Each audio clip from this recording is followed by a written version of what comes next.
J'en viens donc au sujet de cette vidéo que j'ai choisi de traiter d'une façon un peu particulière parce qu'au-delà de tout ce que j'ai vu pendant mon voyage, ce qui me tient vraiment à cœur c'est de vous partager quelque chose qui peut vous apporter beaucoup plus. C'est de vous parler de mon voyage intérieur qui est au fond ce qui m'a marqué de plus après cette année de voyage. Parce que quand je suis parti, tout allait bien vraiment dans ma vie. En fait, j'ai juste senti qu'un cycle professionnel se terminait et vraiment ce rêve enfoui de voyager pendant un an m'est revenu en pleine face. Et à ce moment-là, j'ai su que c'est ce que je devais faire. Mais vraiment, je partais avec l'esprit serein, pas en quête de quelque chose, réellement pour profiter et vivre ce rêve. Mais avant de partir, beaucoup de gens m'ont dit « Tu verras, ça va t'apporter beaucoup ».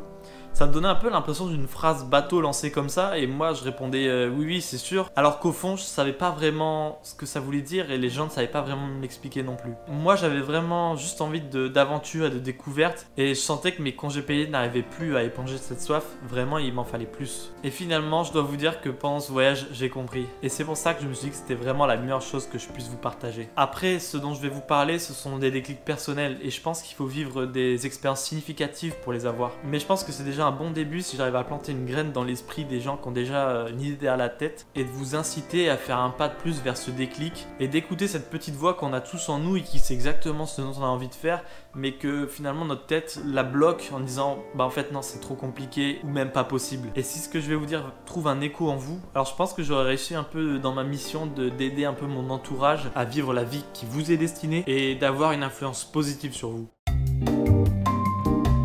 Comment avoir ce déclic? Je pense pas qu'il y ait de formule miracle réellement, mais je pense que dans tous les cas, ça viendra avec le temps. Dans mon cas, le fait de sortir du système a réellement accéléré ça. Je veux dire par là, n'être dépendant de rien, faire vraiment ce que je veux et être complètement libre. Ce qui veut pas dire que je dépensais à tout va parce que j'avais mon budget, mais que si je voulais vraiment quelque chose, je pouvais le faire. Et croyez-moi, quand vous êtes sur vos économies pendant un an, les hôtels 5 étoiles et les beaux restos vous effleurent même pas l'esprit. Et dans cette démarche, vous apprenez vraiment à vivre avec l'essentiel. Et je pense que c'est vraiment cette notion d'essentiel qu'il faut qu'on trouve chacun en nous et savoir ce qui compte vraiment de ce qui est superflu. Par exemple, moi je me suis rendu compte qu'avec 3 t-shirts pendant un an, finalement j'étais mieux que de me retrouver chaque matin devant mon armoire pleine et à me dire je sais pas quoi mettre. Mais aussi tout au long de mon voyage, je pense que j'ai jamais eu autant de choix à faire. Je dormais maximum 3 nuits par endroit et je devais sans cesse me réadapter à une ville, à un pays, même une langue différente. Et je pense que c'est au fur et à mesure de ça que j'apprenais davantage sur le voyage et en même temps j'apprenais sur moi-même. Et plus j'apprenais, plus je continuais d'apprendre sur les bases que je consolidais au fur et à mesure.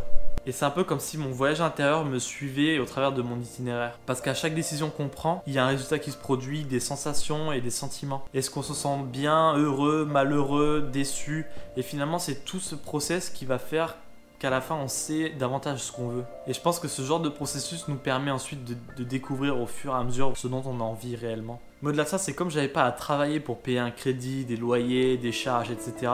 En fait, j'étais vraiment libre de partir le lendemain ou de rester un mois. J'étais vraiment sorti de ce système qu'on connaît tous, dans lequel on est bloqué parce qu'on doit payer le loyer, les charges, les impôts. Après, on va payer sa nourriture, après... Avec ce qui va nous rester, on va pouvoir s'acheter des vêtements qui sont mieux que ceux qu'on a achetés le mois dernier. Mais finalement, jusqu'à quand? Le but, c'est vraiment de faire ça jusqu'à la retraite. Et seulement là, on commence à faire ce dont on a envie.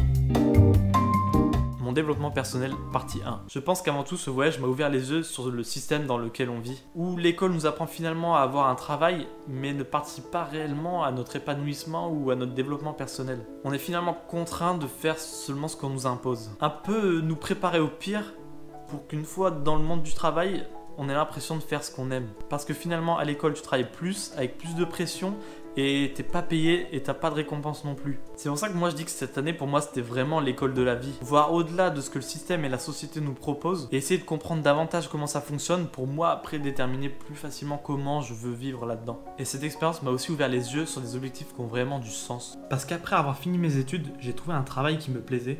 J'avais mon appartement, de l'argent, des amis. J'avais vraiment accompli ce qu'on est formaté pour accomplir dans notre phase 1. Et venait la phase 2, je commençais à être vraiment affecté par des choses telles qu'avoir une augmentation ou trouver une copine pour me poser. Et je pense que se laisser affecter par ce genre de choses, c'est la pire des choses qui puissent arriver. Parce qu'il s'agit de domaines où c'est pas nous qui avons le contrôle. Alors littéralement, pourquoi jouer son bonheur sur des choses qu'on ne contrôle pas? Littéralement sur le hasard de trouver la bonne personne. Alors que maintenant j'ai vraiment la sensation d'être animé par des objectifs personnels. Donc ce qui veut pas dire que je laisse de côté le reste, mais je vais prendre beaucoup plus de recul. Et forcément je continue d'espérer de trouver la bonne, mais maintenant j'ai plus la sensation qu'elle doit se trouver sur mon chemin, parce que forcer les choses à ce sujet n'amène rien de bon. Ce qui me confirme dans ma pensée qu'en général on ne se connaît pas assez soi-même. Ce qui fait que mixé avec la pression sociale du célibat, on finit par se mettre avec quelqu'un et pas vraiment pour les bonnes raisons et qui malheureusement selon moi n'est pas étranger aux statistiques des 33% de mariages qui finissent en divorce. Mon développement personnel partie 2. Et j'en reviens maintenant à la partie travail, et finalement ce que j'ai toujours appelé mon job de rêve. Je me suis demandé réellement ce que ça représentait pour moi. Au fond de moi, est-ce que c'est vraiment ce que je veux faire? Est-ce que finalement ce que je fais dans mon travail m'affecte réellement et profondément, ou je fais simplement ce qu'on attend de moi? Qu'est-ce que je ferais si mon loyer était déjà payé et mes charges aussi, mais qu'en échange je dois absolument travailler? Est-ce que ce serait ce travail-là ou autre chose? Et je pense qu'en prenant du recul, 99% des gens diraient non à ces questions. Parce que finalement ça reste un travail, et même s'il y a le mot rêve derrière, ça reste un travail. Mais forcément, dans ma chance, je pense avoir réussi à trouver quelque chose qui me plaisait le plus dans cette espèce de grosse boîte où il y aurait tous les métiers que le système nous propose. Ça me fait un peu penser au cliché du conseiller d'orientation qui doit déterminer ce que tu as envie de faire à 16 ans. Après, je dis pas, je peux croire aux mots vocation, mais finalement, quand on réussit à l'école, on est poussé vers quoi? Ce que font nos parents, le job le plus intellectuel en fonction de nos capacités. Vraiment, à 18 ans, qui peut affirmer qu'il sait exactement ce qu'il veut faire toute sa vie? Ce qui, je pense, n'est aussi pas étranger au phénomène des gens en reconversion qui, après 20 ans de carrière, se rendent compte que ce qu'ils font n'a pas vraiment de sens pour eux.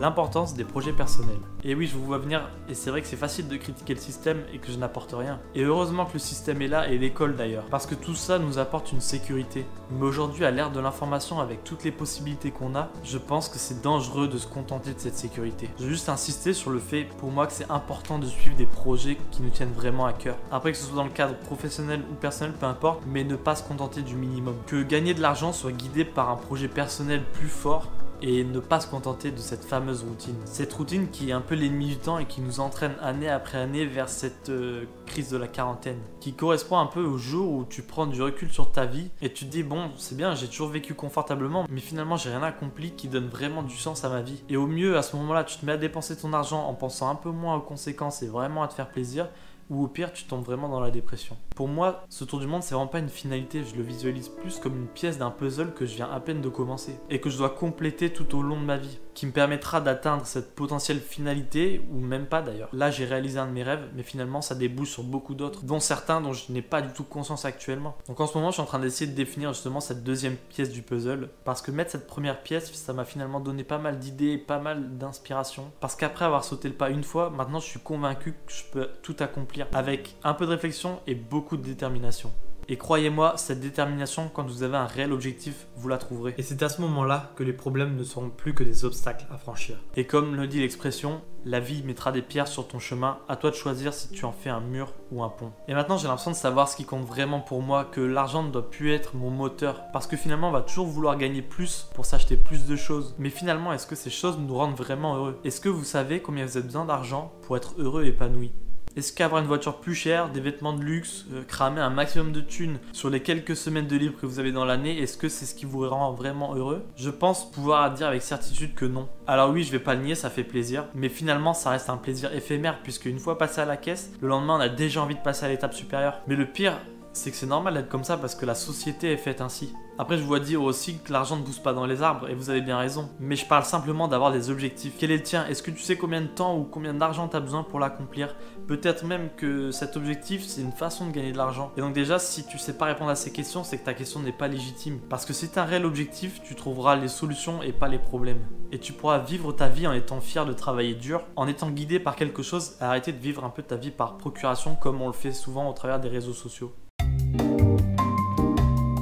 Ma vision des choses. Avant, comme je vous disais, j'avais atteint mon objectif, celui que le système m'avait fixé. Et maintenant, je sais que la liberté est ma priorité. Ce qui fait que tout d'un coup, réellement, ma vision sur les biens matériels est devenue très secondaire. Après, c'est sûr que ça n'arrivera pas du jour au lendemain, parce que là, je suis actuellement en CDI à temps plein, donc j'ai une liberté très limitée. Mais j'ai désormais mon objectif, quelque chose qui me tire vers le haut, et je sais en fait que j'emprunte la bonne route. Il sera forcément semé d'embûches et de détours, même de demi-tours, mais la vie est une aventure. Atteindre ses rêves, c'est vraiment pas facile, ça demande beaucoup de travail et de sacrifices, mais qui, guidés par votre détermination et vos idées, ne seront finalement pas un problème, mais un moyen d'arriver à vos fins. Moi, j'ai qu'une chose à dire, sautez le pas. Pensez à vous, ce qui vous anime, et faites-le, tout simplement. Et je vous promets qu'une fois qu'on s'est fixé un réel objectif, les obstacles se surmontent beaucoup plus facilement qu'on ne le pense. Et mon exemple préféré quand je parle d'obstacles, ce sont les enfants. J'adore cet exemple parce que j'en ai pas, donc c'est facile d'en parler.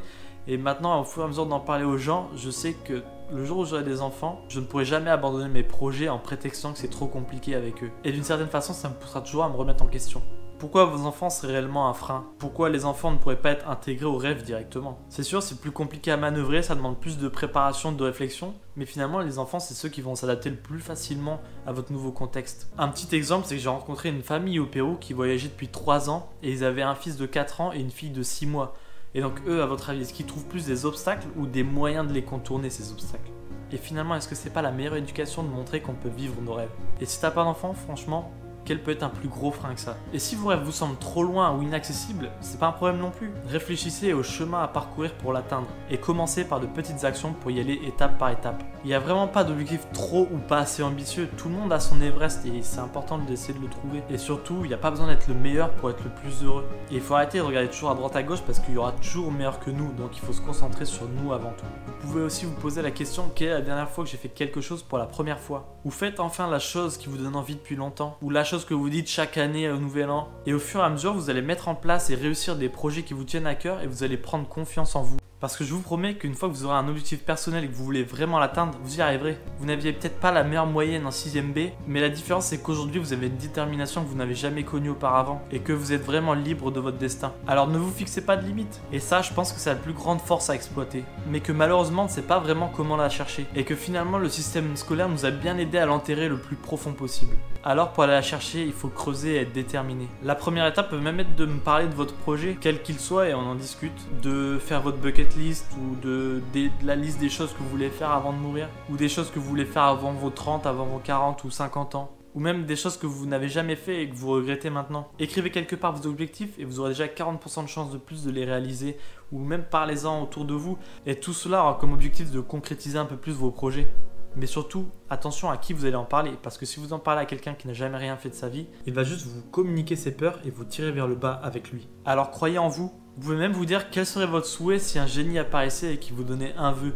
Peut-être être riche, c'est du grand classique et vous avez bien raison. Mais comme je disais, essayez de savoir combien vous avez besoin pour être heureux, sinon vous n'aurez jamais assez. Et c'est même Jim Carrey qui disait « J'aimerais que tout le monde soit riche et célèbre pour qu'il se rende compte que ce n'est pas la finalité. » Et même si vous avez 50 ans et que depuis vos 20 ans vous rêvez de faire le spring break de Cancun, allez-y et tirez les conclusions après. Vous ne risquez rien, donc ne vivez pas dans le regret. Et même si après coup vous dites que c'était une mauvaise idée, vous n'allez jamais vous reprocher d'avoir agi. Alors que de rester dans l'inaction perpétuera des regrets et il n'y a rien de pire. Et c'est ce genre de choses dont je parle quand je vous dis qu'il faut creuser. Parce qu'après ça débouchera sur des idées dont vous n'aviez peut-être pas du tout conscience avant. Ou alors vous manquiez de confiance et avoir fait ça vous donnera de la confiance pour l'accomplir. Et de fil en aiguille ça vous amènera vers votre rêve ultime ou la fin de votre propre puzzle. En tout cas, peut-être que vous dites que ce que je dis là c'est de la merde, ou que vous dites que j'ai pété un câble, mais si je vous dis ça, c'est vraiment que maintenant j'en suis convaincu. Mais ça n'engage que moi, c'est ma chaîne, je suis libre de ce que je voulais dire et j'avais vraiment envie de vous partager ça. Et en tout cas, j'espère que vous me donnerez votre avis sur cette vidéo parce que plus que jamais, il y a de quoi en discuter. Et c'est aussi moi dans mon intérêt de me confronter à des discours divergents, voire opposés. Mais en tout cas, n'oubliez jamais que le meilleur reste à venir. Ne vivez pas dans le futur ou dans le passé. Ce qui compte, c'est ce que vous faites cette semaine, aujourd'hui et maintenant. Et voilà, c'est tout pour moi et je vous quitte avec cette petite question. Et vous attendez quoi ?